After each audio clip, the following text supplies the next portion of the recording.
Indian express उठा के आप लोग देखिएगा,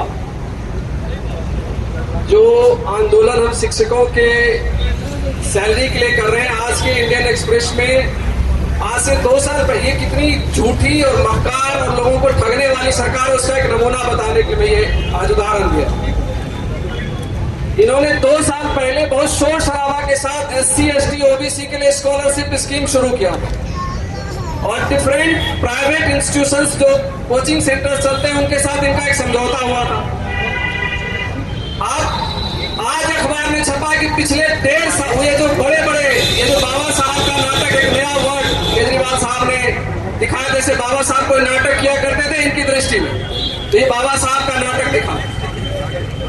आज अखबार में ये छपा है कि उन सारे इंस्टीट्यूशन जो कोचिंग इंस्टीट्यूट था जहां पर SC ST OBC के बच्चे पढ़ने जाते थे, IAS की तैयारी और रेलवे की तैयारी, जिसको इन्होंने फ्लैगशिप रूप में दिखाया था कि देखो हम कितने शुभचिंतक हैं और एकदम हम बाबा साहब के अनुयायी हो गए, उन इंस्टीट्यूशन को पिछले 1.5 साल से चवन्नी नहीं दिया, उन बच्चों को बाहर निकाल दिया गया, उनकी कोचिंग बंद हो चुकी। ये इनकी रियलिटी है। तो जब मैं 2017-19 में डूटा का वाइस प्रेसिडेंट था, तब से मैं देख रहा हूं, तब हमें लगता था कि शायद एक पावर टसल है, जीबी नहीं बन पा रही है, 2 दलों का झगड़ा है, इसलिए साथ चल रहा है जी। हम लोग भी ये बातें कहते थे। और जब मनीष सिसोदिया से DUTA वाइस प्रेसिडेंट के रूप में मीटिंग हुई, एक अद्भुत सा खेल होता था, जब हम जाके मिलते थे शाम को सैलरी रिलीज हो जाती, तो हमें लगता था शायद इनके मन में है ये देंगे, एक समय आएगा जब सुचारू रूप से सैलरी मिलने लगेगी। लेकिन खेल वो है ही नहीं। NEP की पढ़ाई, फिर सारी चीजें, और उसके बाद शिक्षा का एक मॉडल जिसमें शोकेसिंग है, दिखावा है कि आप उसके नाम पे वोट ले लो, और 12 कॉलेज के केवल शिक्षक नहीं, कर्मचारी भी आज हैरान परेशान है। पिछले 4 साल हो गए। हम सबके लिए शर्म की बात है, एज एक्टिविस्ट हम लोग के लिए शर्म की बात है कि 4 साल से एक मुद्दे का, जिस पर कि दुनिया में किसी भी जगह पर आप जाके पूछे कि सैलरी सबसे पहला हक है, अगर आपने एक दिन भी काम किया है तो कोई आपकी सैलरी नहीं रोक सकता, और हम उसके लिए तरस रहे हैं। क्या बड़ी बड़ी बातें करें। अभी यहाँ पर कहा गया कॉलेज ऑफ आर्ट्स, जब PC जोशी वाइस चांसलर हुआ करते थे, कॉलेज ऑफ आर्ट्स को अलग करने का उसी दिन कॉलेज ऑफ फार्मेसी भी अलग हुआ था, और कॉलेज ऑफ आर्ट्स को अलग करने के लिए भी उसी दिन और तैयार थे वाइस चांसलर उसको अलग करने के लिए। लेकिन इस सैलरी के मुद्दे पे हम सब एकेडमिक काउंसिल मेंबर ने, सुनील वगैरह सब लोग जो थे वहां, लगभग 1 घंटे की जो हमारी बहस हुई थी, तब वाइस चांसलर ने कहा था कि सुधांशु तुम्हें पता नहीं है, ये लोगों का खेल कुछ और है, और ये कहा कि इन्होंने वो सारी क्षमता, वो सारी ताकत लगा ली कि कैसे इन कॉलेजों को दिल्ली यूनिवर्सिटी से अलग कर लिया जाए। लेकिन हमारे एक्ट में ऐसी चीजें ये अलग कर ही नहीं सकते, क्योंकि ये कंस्ट्रेंट कॉलेज है, एफिलिएटेड कॉलेज नहीं है। तब मैंने कहा था सर, जब कॉलेज ऑफ आर्ट्स पास कर रहे थे, मैंने कहा था सर मुझे 1 मिनट टाइम दीजिए, मुझे बोलना। उन्होंने कहा यार तुम हर मुद्दे पे क्या बोलना चाहते, इसमें क्या है, विधानसभा से पास कर लिया ये, हम इसमें कुछ कर नहीं करते सर। मैंने कहा सर 2 मिनट मुझे दे दो, अगर मेरी बात आपको उचित नहीं लगी आप पास कर लें।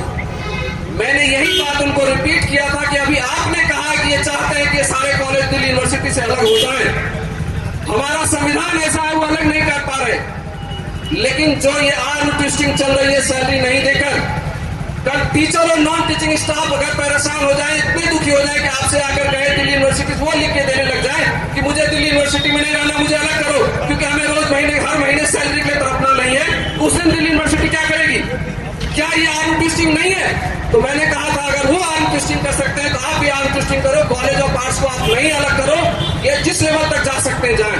और उसके बाद वहां प्रिंसिपल जसविंदर सिंह ने कहा था ही इज राइट सर, आप रोको, अगर इतनी इजीली हर चीज को अलग करते चले जाओगे तो ये आर्म ट्विस्टिंग होगी और ये 12 कॉलेज कल हमारे साथ नहीं रहेंगे। इनकी पूरी प्लानिंग है। अदरवाइज को ये बता दें कि आखिर क्या वजह है, क्या ये सरकार कहे सामने आकर कि उसके पास पैसे नहीं है?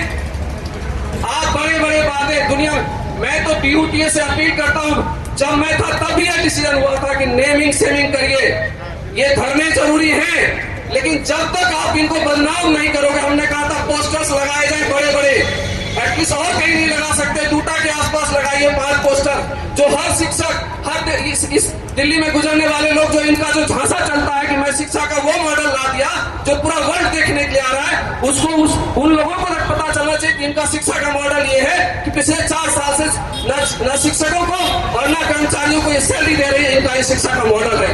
और फिर देखें दुनिया का कौन सा जो बड़े बड़े अधिकारी और जो एक टाइम्स और ये दुनिया में छपता है, वहां पर ये चीजें भी तो पहुंचनी चाहिए सर। मैं अपील करता हूं ऑफिस वेयर से, अभी गुजरात में चुनाव है, आप उसको प्रेशर को, जब ये गुजरात चुनाव के लिए अपने एक मंत्री को यूं हटा सकते हैं तो सैलरी भी दे देंगे सर, जरा सैलरी पे सिस्टमेटिक भी हो जाएंगे। लेकिन ये धरने से खाली, क्योंकि वो ऐसे लोग है ही नहीं, उनमें मानवता है ही नहीं।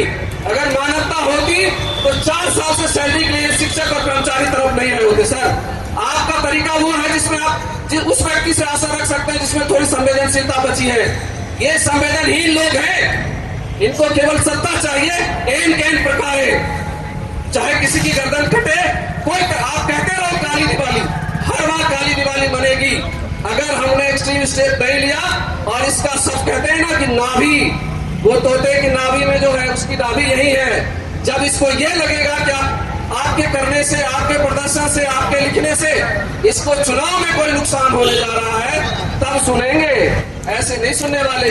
ये सत्ता के लोभी लोग हैं। आप कहते रह जाओ कॉलेज ऑफ आर्ट्स, आज बहुत लोग चैंपियन बने एकेडमिक काउंसिल में, उसमें कोई बोलने के लिए नहीं, कोई तैयारी से भी नहीं गया था, और सम्मान के चल रहे थे कॉलेज ऑफ आर्ट्स नहीं अलग होगा, आज रुका है तो उस बहस की वजह से रुका। तो मेरा ये निवेदन है सर, दोबारा से जो पब्लिक स्फेयर में चीजें जाए, दिल्ली और दिल्ली से बाहर, आपके पास तरीका है। सोशल मीडिया को भी आप, मैं निवेदन कर रहा हूं, सोशल मीडिया को भी आप इस्तेमाल करिए। जो पहले ट्विटर स्टॉर्म चलाए जाते थे, आज दोबारा से करिए। और आपके पास, हमारे पास जो भी पहचान के लोग हैं, एटलीस्ट गुजरात और उत्तरांचल जरूर पहुंचे हो हमारा ट्विटर का वो सारा चीज, तब जाके आपकी बात बनेगी। अदरवाइज हर महीने हम एक प्रदर्शन करेंगे। और क्योंकि ये शिक्षकों का काम नहीं है कि हर बार सैलरी के लिए एक तरह से मांगने वाली स्थिति में खड़ा कर दिया हमें। हम पहले राज्यों के बारे में ये कहा करते थे कि भाई हम उस राज्य में, हम लोग कई बार लोग टीचर नहीं बनना चाहते थे कुछ कॉलेजों के, कुछ राज्यों में जाकर, क्योंकि उनको पता था कि 4 महीने, 5 महीने, 6 महीने की सैलरी मिलती है। और प्रोफेसर कहलाते हुए उनके बच्चे डरते थे कि मैं दिल्ली यूनिवर्सिटी जैसी जगह पे जाकर पढ़ूंगा, मेरे पिताजी कल हमारे लिए खर्चा भेज पाएंगे कि नहीं।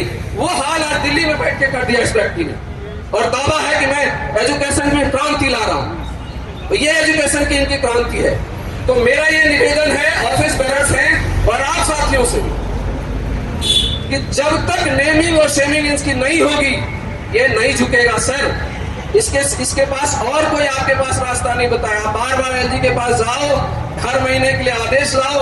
अगर यही ये डूटा की एनर्जी खत्म करनी है तो फिर करते रहिए, अदरवाइज सबके साथ जोड़कर ये काम मैं निवेदन कर रहा हूँ। पोस्टर्स बनाइए, इतना फंड होगा आपके पास है, हमें पता है डूटा के पास इतना फंड है। जरा लगे तो सही 10-20 पोस्टर तो लगे दिल्ली की सड़कों के ऊपर, और जहां जहां इनका पोस्टर लगाओ कि देखो ये स्कूल इतना बढ़िया, वहीं पे बगल में लगाइए कि देखो इसका कॉलेज कितना खराब है कि टीचर और कर्मचारी सैलरी के लिए परेशान है। जरा लगाइए 10 पोस्टर, उसके बाद देखिए आपको सैलरी मिलती है कि नहीं और चीजें सही होती है कि नहीं। अरे तुम्हारा झगड़ा है, तुम प्रिंसिपल और वाइस चांसलर और दिल्ली सरकार लड़ो ना, उसमें हम शिक्षकों ने क्या किया? अगर आपकी चीजें नहीं मानी जा रही तो शिक्षक तो नहीं आ रहे। शिक्षक किस डिसीजन में शामिल होते हैं? क्या किसी 12 कॉलेज का शिक्षक या कर्मचारी किसी डिसीजन का हिस्सा होता है क्या, प्रशासनिक डिसीजन का? तो फिर सदा हम क्यों भुगत रहे? तुम्हारी ताकत है, तुम जो भी चीजें मनवाना चाहते हो तुम यूनिवर्सिटी एडमिनिस्ट्रेशन से लो, शिक्षकों को पिसने की क्या जरूरत है? और हम किस गुनाह की सजा पा रहे हैं, ये हम सबको तय करना होगा। ये जो या पहले भी हम लोग मेट्रो के आसपास जब करते थे वो चीजें करिए, पर्चे बांटिए ऑटो में, ये जो लोग जाते रहते हैं उनको पता तो चलना चाहिए कि क्या हालत है। दिल्ली यूनिवर्सिटी जो नंबर 1 की यूनिवर्सिटी है, उसके शिक्षक पिछले 4 महीने से सैलरी के लिए हैरान परेशान घूम रहे हैं। ये पता लगाएंगे, ये बातें लोगों को बताएंगे सर, तब निदान मिलेगा। शुक्रिया सर।